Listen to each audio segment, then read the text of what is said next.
কি হয়েছে তোমার? কি হবে? কিছুই না। অফিসে যাবা না? অফিসে যাবো কেন? অফিসে যাবা না? যাবো না মানে আজকে যাবো না, আরেকদিন না হয় যাবো। কি ব্যাপার, খাচ্ছ না কেন? কাছি তো। কি হয়েছে তোমার বলো তো? যে মানুষ ঘরে থাকে না, পারলে ছুটির দিনও অফিস করে, সেই মানুষ 2 দিন ধরে ঘরে বসা। ঘটনা কি আমাকে বলো। ঘটনা তো একটা আছে। তুমি তো সবসময় কমপ্লেন করো আমি তোমাকে সময় দিই না, অফিসের কাজ নিয়ে ব্যস্ত থাকি, তাই ভাবলাম যে তোমাকে একটু সময় দিই। হ্যাঁ আবি বলো। হ্যালো স্যার, ওরা তো আমাকে নতুন করে হুমকি দিয়েছে স্যার। নতুন করে হুমকি কি বলেছে বলো তো? স্যার স্যার ওরা ওরা আমাকে টেক্সট করছে, টেক্সট করে বলছে যে ওরা কোনোভাবে জানতে পারছে যে আমি পুলিশের সাথে যোগাযোগ করছি এবং ওরা 7 দিনের মধ্যে আমার পুরো পরিবারকে শেষ করে দেবে, মেরে ফেলবে। 7 দিনেরও সময় দিছে আমাকে। স্যার আমি এখন কি করবো, আমি তো কিছু বুঝতেছি না স্যার।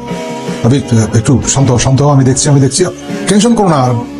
তো নিচে দুজন সিভিল ড্রেসে আছে প্রোটেকশনের জন্য, আর আমি দেখছি, আমি সব খবর নিচ্ছি। কেমন স্যার 2 জন লোক আমাদেরকে কিভাবে সেভ করবে?